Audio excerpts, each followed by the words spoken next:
Welcome to post-match reaction to Italy versus Scotland. It finished 0-17, Scotland's biggest ever win in Italy. So congratulations to them. Hi, I'm Paul, the guy behind DrivingMaul, and to go through all the action, I'm joined by the legend himself, Squid Rugby, or Robbie. How are you doing, sir? I'm all right, thank you. I do not live up to the billing you've given me, but we'll see. I'll try my best. So, thank you for having me. This one kicked off with Scotland really just looking pretty sloppy. I mean, giving away an early scrum penalty for just binding on the arm. We had numbers wrong at the line out, the players not being able to count for some reason. We had knock-ons, and they were just all over the place early on, weren't they? Yeah, it was a bit all game. I really enjoyed it, but it was a bit back and forth, and it was both teams were trying things and they weren't quite working, and it was more of an interesting game than it was necessarily a fun one. Though I do think there was quite a lot of entertaining rugby. As you say, there was a lot early on of Scotland not quite firing, and a full game of Italy not quite getting things right. But both teams clearly had plans and things they were trying to do that weren't quite working. Yeah, for me, that first 20 minutes, Scotland really were. They were very edgy. They knew they had to win. We had Stuart Hogg taking the ball on himself and going, right, I'm going to do this all myself because you guys around me aren't good enough. And just basically it seemed like he had the world on his shoulders and trying to make amends for things, which they needed to relax. And it wasn't until he scored that try where he ran the ball in from his own half, ignoring everyone else, that they actually did so. Classic Hogg. Yeah. It's absolutely classic Hogg, that. And there's a similar moment in the second half where he took on sort of it was a 3-on-2 maybe, and he goes for himself. And again, both cases, right option. He's picked off, he's spotted. It's Negri in front of him, and there's a bit of a gap between him, and he isn't quite lining up with Marisi because Marisi was defending as though it was a centre inside him, and it wasn't. It was a back rower, and he picks out the right option. It's excellent. It's a fantastic finish then with Stephen Hayward. As you say, it seemed to calm him a bit, and he clearly enjoyed it, going similar to his try for Exeter last week. Clearly he enjoyed it. Yes, it's like which doesn't look cool at all, but you get the ball down if you get the 5 points.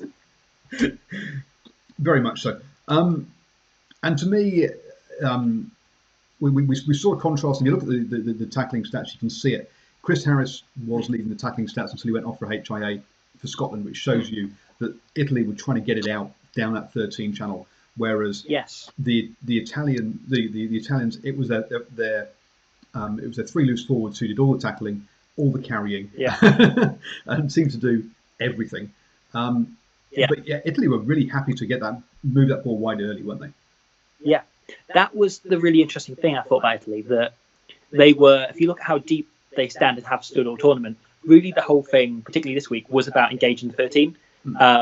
And the traditional wisdom is you want to fix your man and pass it on and They Italy were happy to not engage any of the third line defenders as long as they got the 13 busy.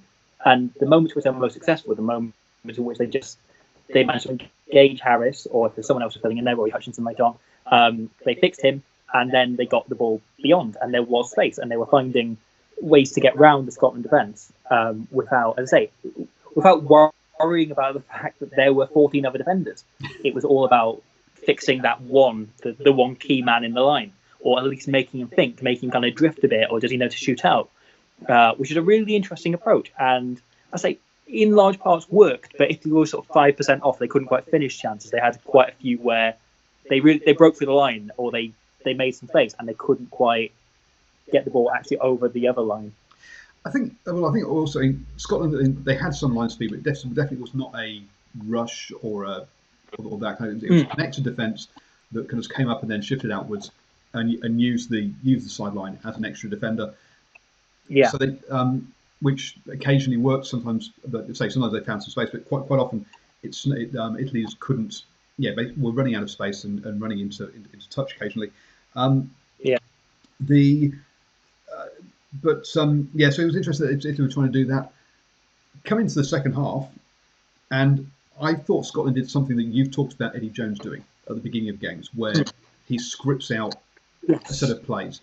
And if you saw the way that when you see this way that Scotland came out, it looked like we're doing this, and They were all running onto the ball, coming from very deep. Everyone knew what was going to happen, and it looked like they had that a real scripted first 4 or 5 minutes of that second half. Yeah, absolutely. I think so. And also, if you look at that very first line out from Italy, it's similar in that they tried to take it so quickly, and they did it a couple more times throughout the game. There was one move as well. They ran a few times. They never quite got it because Scotland always spoiled the ball a bit, where they put Minozzi in at the front of the line out, and there was clearly some move planned, but they never got to actually get away with it because the moment you've got your smallest player that Scotland know he isn't involved, so they knew exactly where it was going. And even if they didn't steal it, they got to spoil the ball every time. And if they didn't get to run whatever this inventive move was, just because actually the setup leading to it gave the whole game away.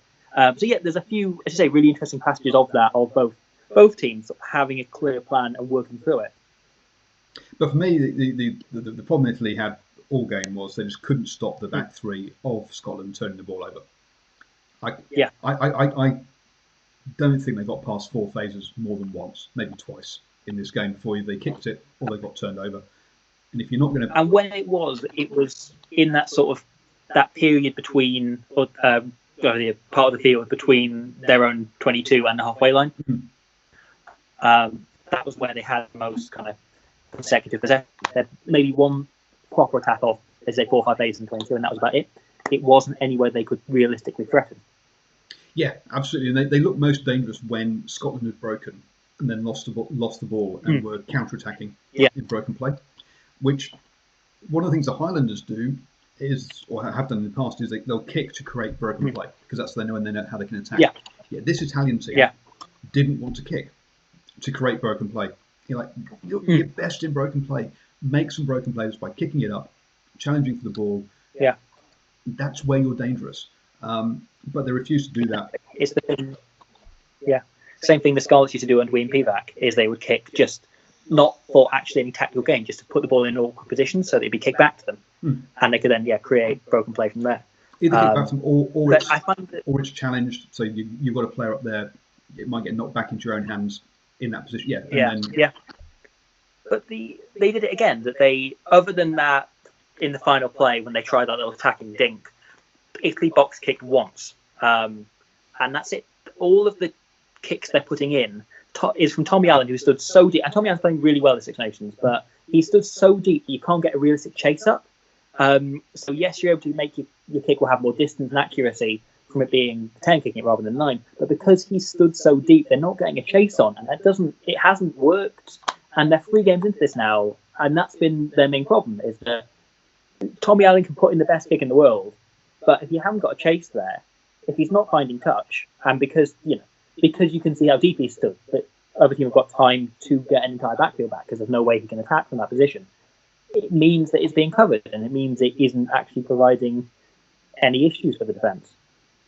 And it's not like he was finding grass and then bouncing it out or anything like that either.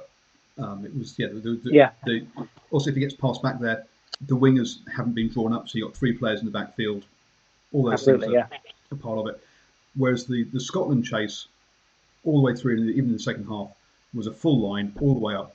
Yeah. And again, not one player rushing to try and hit the ball carrier so much as more. We've got a solid line. It's connected. You're not going to get through us. We won't challenge that ball. What we'll do is wait for the tackle and then turn it over. Yeah. Because that's and do it that way, which is good composure by the team as well. Which you can get players who can shoot out. Absolutely. Italy 8 visits to the 22, didn't get anything.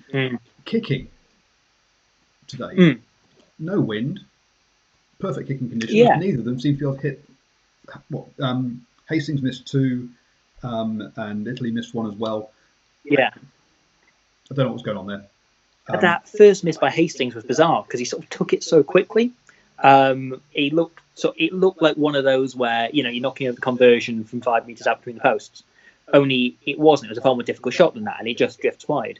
And an Allen shot was admittedly quite difficult, but again, you felt like Italy should have got something. And I felt at points over the last 3 games they need to start looking at drop goals, and they need to start looking at changing things up, because yeah, they scored the 3 tries against France and they took them really nicely, and they have looked dangerous in passages, but they're not doing enough.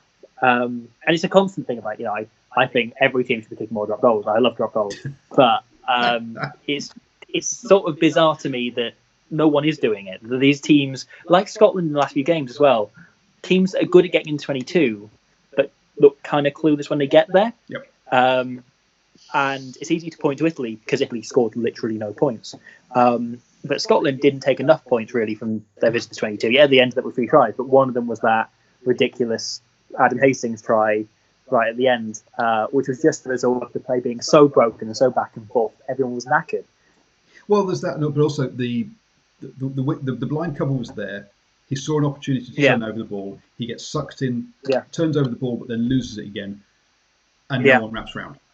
It's because it's because of the turnovers he got sucked in. Doesn't help that they had a player in the bin. Yeah, no, absolutely. Right. But at the same time, so Vicente goes in, and he needs to recognise he's the only man out there. It's similar to Dane Haley-Petty for the try Hojo Yankee scored on debut last year. That he just needs to recognise there's no one there, but there's even less, or there's even more space here, and he is the only person covering it. It's not like a very narrow blindside 5 meters out from the line. It was way too easy to try. It was way too easy to try. I agree. The yellow card. What is it with Italians and tipping up players? We saw it in Rugby World Cup. I know. It was very reminiscent of the Lavotti incident, wasn't it? It felt very similar. At least you didn't drive him into the ground as much, but if you're lifting the leg at least you up didn't like that, try to murder him. Yeah.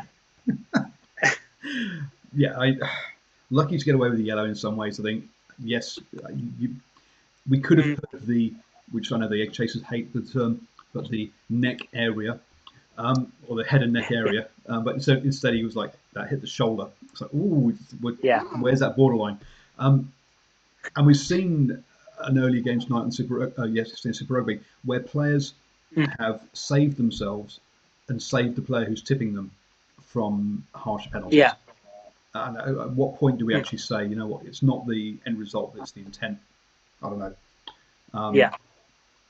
But yeah. Which was kind of how the law began, and has evolved into this, as you say, outcome-based system. And it's sort of up and down, and you're frozen. So it's a really odd one. All you've got to do is just hope the referees are consistent and World Rugby continues to look at it and judge based on not the outcome of the individual tackles, but the outcome of what they lead to, if that makes any sense. Yep. So yeah, I've no problem with that yellow card. If that's I'd have been happy with the red at that point, to be honest. As you say, Italy, just to wrap things up, I guess, Italy devoid of or some ideas, but not executing any of them. Couldn't put phases together. Yeah. Scotland, a couple of good breaks, essentially. And that's the difference between these two sides. You said it's interesting, but it was definitely not one for the neutral or casual rugby fan. I really enjoyed it, but then I recognise that I love, like, at test level when they're properly intense, I love a 6-3 game. I love a game where it feels like there's intensity and there's stuff going on and teams are trying. I quite enjoyed the England-Scotland game the other week. I won't go as far as saying I loved it, but I got more out of it than most people do. You and David Flatman. Just because I like that intensity to things and the sort of the way that tactics change in terms of what you have to do and how you go about winning a game. And I find that really interesting. Yeah, that's me. I realise I'm not the average punter turning on ITV on a Saturday afternoon. No, so folks, don't forget, after you see Squid Rugby's Twitter handle on screen, so go check him out there. After he's watched this game another 4 times, he'll be doing a post-match reaction, no doubt, or a post-match sort of montage thing with jokes and overlays and stuff. So do check out Squid Rugby on YouTube as well. Hit the subscribe and the bell down below, because I'm going to be back straight after the Wales-France game with Jed from the Attacking Scrum podcast, and tomorrow with Ross from the Maul Over podcast after the England-Ireland game. So don't miss those. Thank you. very much, Robbie. It's been great having you on yet again. Thank you for having me. And thank you for having me. Enjoy the rest of the rugby this weekend. Yes, and you too, and yourself. Bye.